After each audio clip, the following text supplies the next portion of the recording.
आप सभी को गोपाष्टमी की बहुत बहुत शुभकामनाएं। गोपाष्टमी के दिन पूजा कैसे किया जाता है, आप चाहे तो इस पूजन को अपने घर के मंदिर में कर सकते हो।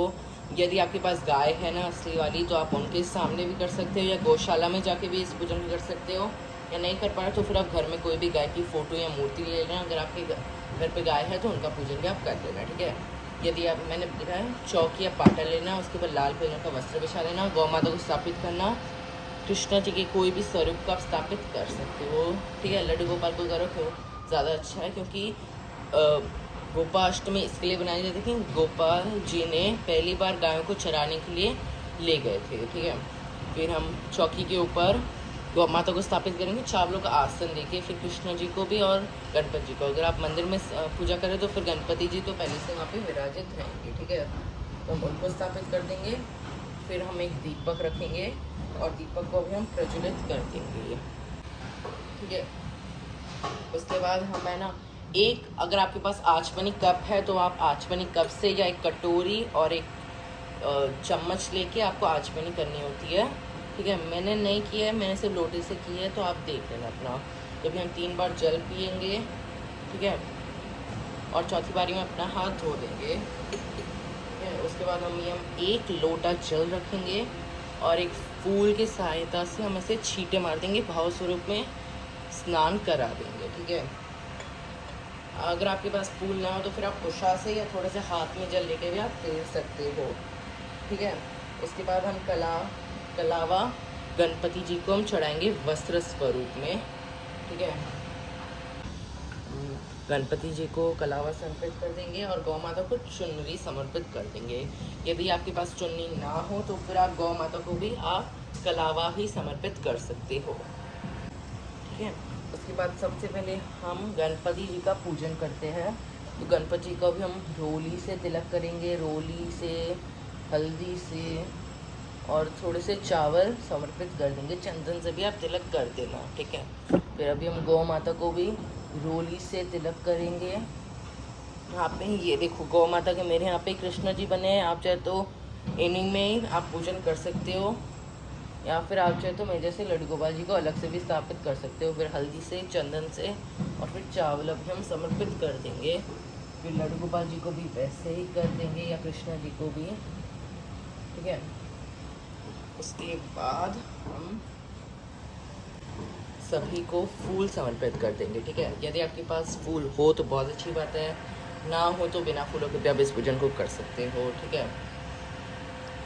पर हो जाए, मिल जाए तो बहुत ज़्यादा अच्छी बात है, ठीक है। तो आप देख लेना। उसके बाद हम भोग समर्पित करेंगे। तो गणपति जी को हम अलग से भोग समर्पित करेंगे। इस दिन हो सके तो फिर आटे से बने हुए भोग ज़रूर समर्पित करने चाहिए, ठीक है। आटे का चूरमा समर्पित कर सकते हो, आटे की पूरी समर्पित कर सकते हो, या पराठा आदि कुछ भी, मीठा पराठा। वो ना हो पाए तो मार्केट से आप कोई भी मिठाई लेकर आ जाना। गुड़ का भोग इस दिन ज़रूर चढ़ाया जाता है गौ माताओं को।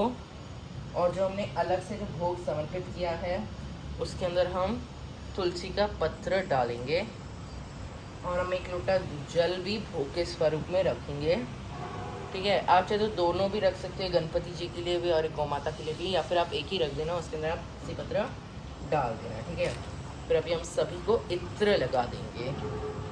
आप चाहे तो कलावे पे आप लगा सकते हो, या वस्त्र पे, या फिर आप ऐसे ही थोड़े से कॉटन के ऊपर लगा के डाल सकते हो, ठीक है। तो अब देख लेना। फिर गौ माता को देखो वस्त्र समर्पित किए जाते हैं और कुछ श्रृंगार की सामग्री, ठीक है। यदि आपको वस्त्र नहीं हो पा रहे हैं तो फिर आप क्या करना है, चुन्नी भी आप समर्पित कर देना, ठीक है। और इस दिन देखो, मेहंदी से गौ माता को छापा देना बहुत ज़्यादा शुभ माना जाता है। तो आप चाहे तो ऐसे देखो, कौन जो आती है वो आप लेके ऐसे हाथ में लगा के डाल देना। ये देखो ऐसी कौन आती है, या फिर जो पाउडर वाली आती है उसको भी आप खोल के माता को आप लगा सकते हो, पर अभी आप लगा देना, ठीक है। ये देखो, जैसे माता को छापे लगा देना, 7, 15, 14 कितने भी आप लगा सकते, ठीक है। जितना आपका मन करे उतना आप लगा देना। उसके बाद हम गौ माता को घास भी समर्पित कर देते हैं, ठीक है। उसके बाद हाथ में हम थोड़े से चावल लेते हैं और एक फूल लेते हैं, और अब फिर हम गोपाल अष्टमी कथा सुनते हैं। कथा से पहले आप एक लोटा जल साइड में रख देना, ठीक है। कथा का वीडियो आपको अलग से मेरे चैनल पे मिल जाएगा कुछ ही समय में, ठीक है। कथा के बाद फूल और चावल हम लोटे के अंदर डाल देंगे, थोड़ा सा गौ माता को भी आप चढ़ा देना, ठीक है। बाकी सब हम इसके अंदर डालेंगे। यदि आप सुबह पूजा कर रहे हो तो फिर आप इसको आप सूर्य देवता को अर्घ दे देना। अगर आप शाम को पूजा कर रहे हो तो फिर चंद्रमा अगर आपको दिख जाए तो उनको अर्घ दे देना, या अगले दिन सूर्य देवता को या तारों को भी आप अर्घ दे सकते हो, ठीक है। और ये पूजन को आप कभी भी कर सकते हो, सुबह शाम जब भी आपको टाइम मिले तब, ठीक है। उसके बाद हम धूप जला देते हैं, ठीक है। धूप आप चाहे जैसे कॉर्न वाली ले सकते हो, स्टिक, जैसी भी धूप आपको पसंद हो वैसी आप धूप जला देना, ठीक है। धूप जला के हम ऐसे दिखा देंगे देवी देवताओं को, और फिर हम ऐसे दीपक से आरती करेंगे, ठीक है। बहुत प्रेम पूर्वक गौ माता की हम आरती कर लेंगे। यदि आपके पास आरती अगर आपको नहीं आती तो फिर आप यूट्यूब से देख के कर लेना। यदि आपके पास टाइम नहीं है, बहुत टाइम भी लेट हो गया, बिज़ी हो आप, तो फिर आप ऐसे ही 5 बार या 7 बार दिखा देना, ठीक है। उसके बाद पूरे घर में आपको इस आरती को दिखाना है, और उसके बाद आप स्वयं भी आरती ले लेना, और फिर एक लोटा जल से आपको ऐसे 3 बार छाटे मार देते हैं, ठीक है। आप चाहे तो अलग से कपूर से भी आरती कर सकते हो, या फिर ये वाले दीपक से भी आप आरती कर सकते हो, ठीक है। और फिर अभी हमको ये उठाना कैसे चौकी, वो भी मैं आपको बता दूँ। जो भी अपने वस्त्र श्रृंगार वगैरह समर्पित किए, आप चाहे तो कोई भी गौशाला में दे सकते हो, ठीक है, भिजवा सकते हो, या पैसे स्त्री को दे देना कि जिसके घर पे गाय हो, किसी के घर पे भी आप दे सकते हो। यदि वो भी आपको ना हो पाए तो फिर आप ये कोई कन्या को भी आप दे सकते हो वस्त्र और ये श्रृंगार का सामान।